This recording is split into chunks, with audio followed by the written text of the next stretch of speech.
suis à California Adventure Park aujourd'hui. Franchement, ça a l'air trop bien. J'ai trop hâte de tout faire. Enfin, surtout la tour des Gardiens de la Galaxie qu'on n'a pas chez nous, mais aussi la Grande Roue, les Indestructibles. Ça a l'air incroyable. En tout cas, je vais essayer de vous montrer un maximum de choses durant tous ces jours. On est là 5 jours, donc ça c'est pas mal. On a pris le Switch de parc d'ailleurs. Et quand vous prenez les tickets, vous allez devoir choisir quel parc vous devez faire tel ou tel jour. Et après, si vous avez le Switch, vous pouvez arriver à l'autre parc à partir de 11h. Donc ça c'est quand même bon à savoir. Et pour vous organiser tout simplement, si vous avez une réservation de restaurant ou si vous voulez faire un effort au niveau outfit, peu importe. En tout cas, c'est trop bien. Et en plus, c'est super décoré pour Halloween, parce que là, c'est la période d'Halloween a commencé. Et on fera d'ailleurs la soirée d'Halloween, trop hâte, Oogie Boogie. Et il y a beaucoup de décorations, vraiment, et des belles décorations très imposantes. J'ai hâte de vous montrer tout ça. Et ce qui est étonnant, c'est que ici, c'est vraiment très... Enfin, les deux parcs sont archi décorés. Alors qu'à Disneyland Paris, je trouve que Hollywood Studios est quand même assez délaissé, que ce soit en période de Noël ou en période d'Halloween. Donc franchement, déjà, gros point pour Disneyland Californie. Ce parc me fait penser bien évidemment à Hollywood Studios, mais vu qu'il y a une part de nature, je comprends mieux le nom Adventure. Allez, grosse cascade là. Donc là, apparemment, il n'y a que 25 minutes à la tour des Gardiens de la Galaxie. Oh, trop hâte de la faire. Ah, il y a le QG des 4 Fantastiques là. Pardon, qu'est-ce que je raconte? C'est l'Avenger Campus. Donc là, on est à l'Avenger Campus. Et oui, on n'est pas les seuls à Disneyland Paris à la voir. Il y a l'attraction web et il y aura la tour des Gardiens de la Galaxie. Bon, cette tour des Gardiens de la Galaxie, qu'est-ce qu'on remarque? Qu'elle est magnifique, tout simplement. On ressent bien la vibe de l'univers. Franchement, les couleurs et tout, c'est parfait. Je sais pas si vous arrivez bien à voir, mais il y a beaucoup d'or, du bleu. Il y a comment on appelle ça, des tuyaux. Et bien sûr, c'était une ancienne tour de la terreur. Vous allez avoir tout l'univers, en fait, il me semble, du collectionneur.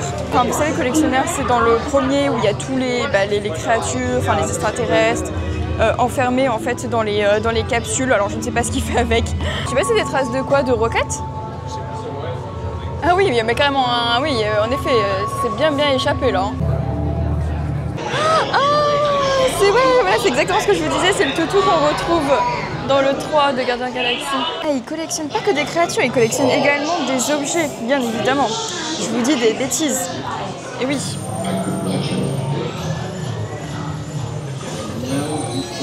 Oh! Il y a carrément Ultron là, juste ici.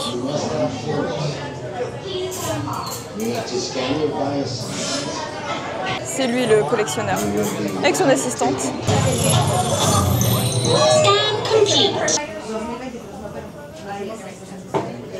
Il y a des trucs qui font peur. Je sais pas si quand même ces décos-là étaient avant. Hein. On dirait que ces décos-là étaient là avant.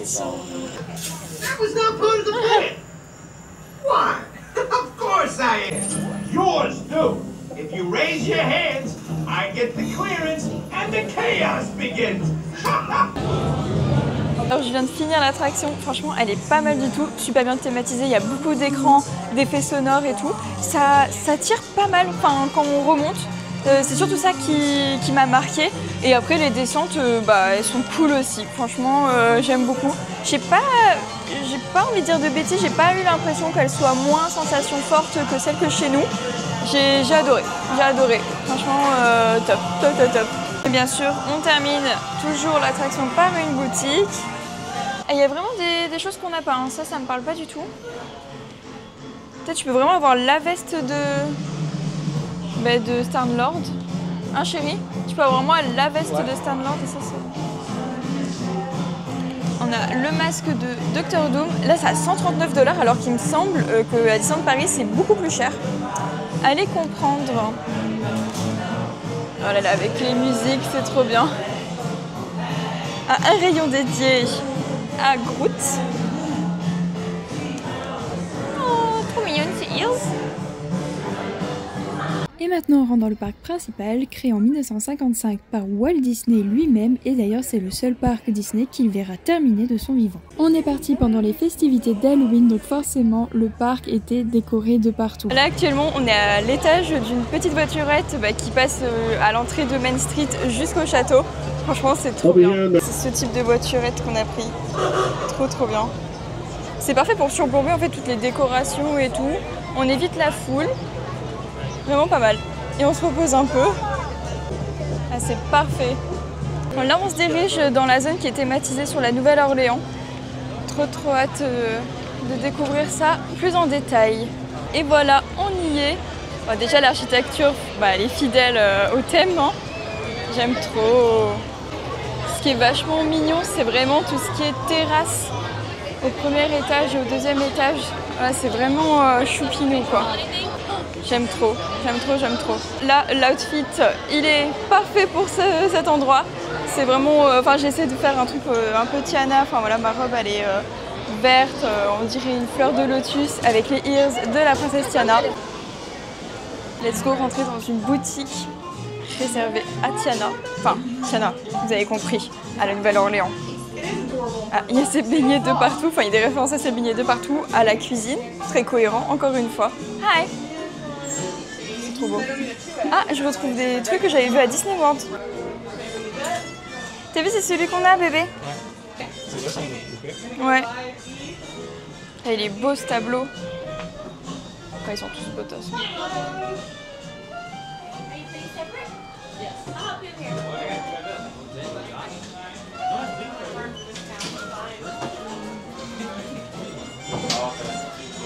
Ah, des épices pour le jumbo.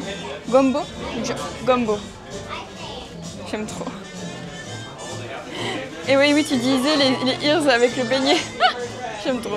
Et il y a des détails de partout, soit dans les vitrines, mais aussi dans les balcons. Il y a toujours des petits objets. Là, tu vois, c'est vraiment Tiana, le truc qu'on voit là.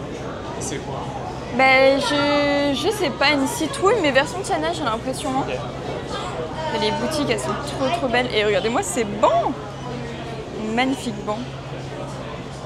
Tiana's Palace, c'est là où on va manger. Alors c'est un snack il me semble. Enfin c'est de la restauration rapide donc il n'y a pas besoin de réservation. Donc ça c'est cool. Trop hâte d'y manger et de vous montrer tous les bons petits plats. Mais vraiment le choix de la végétation, très cohérent encore une fois. Ce midi on mange au Blue Bayou, c'est tout simplement le restaurant en fait de l'attraction Pirates des Caraïbes. D'ailleurs il faut le réserver vraiment à l'avance parce que ça part comme des petits pains les créneaux. Il me semble que vous pouvez réserver 2 mois voire 3 mois avant votre séjour directement sur le site internet ou l'application.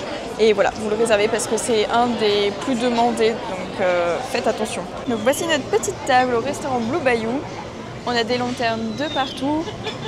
Alors je trouve que Disneyland Paris c'est quand même beaucoup mieux thématisé, mais quand même l'environnement est top. Hein. C'est très cocooning et on a les bateaux en fait de l'attraction qui passent juste ici. On est vraiment sous l'arbre.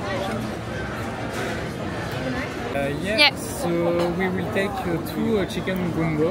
Alors on a fait un peu les rats avec mon copain, on a pris tous les deux l'entrée la moins chère, le chicken gumbo à $12. Voilà, on mangera que ça et un dessert. Et bon voilà. Bon, Taco Bell le soir. Et ouais, Taco Bell le soir, mais on profitera voilà, d'une autre manière, on a préféré privilégier le budget ailleurs. Et voilà, on s'organise comme on veut de toute façon. Et puis voilà, bon appétit! On va goûter ça tout de suite.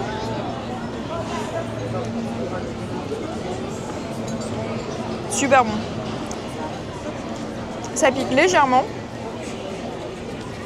Et il y a beaucoup de saveurs, franchement, très bon. Je suis agréablement surprise. Franchement, je suis agréablement... Je dirais pas. Agréablement. Franchement, je suis agréablement surprise. Après, il y a des légumes. Je crois qu'il y a de la carotte. C'est quoi, c'est du riz là aussi au-dessus? Poivrons aussi, je crois. Poivrons, sûrement des oignons. Et après, des petits morceaux de poulet en fait. C'est vraiment la sauce, c'est super. Ah, la sauce est excellente. On a vu les épices dans la boutique, hein, Souvenir. Hein. Ouais. Tu veux me les acheter? Je pense. Qu'est-ce que tu vas me faire à manger? Comme ça, je te fais à manger. Je te fais le gumbo. Avec plaisir. Et là, je vais goûter un gâteau à la citrouille. C'est parti. Thank you. Hop. Très bon. On va faire un petit tour des décos du restaurant. Là, on a une sorte de bar. C'est vraiment comme chez nous à Disneyland Paris. On a les bateaux qui passent juste devant. On voit bien les lucioles derrière.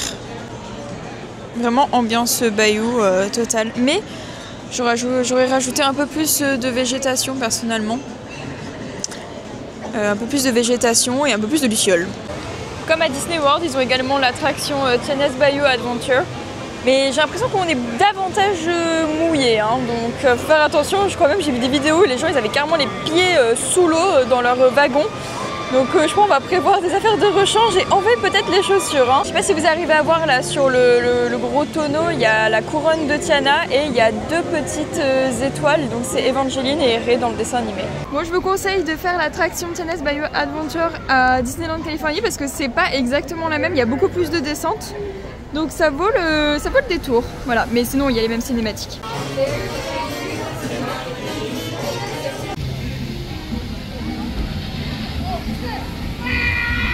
Je vais publier davantage de vidéos à Disneyland Californie, donc n'hésitez pas à liker et à me suivre, je serai vraiment ravie.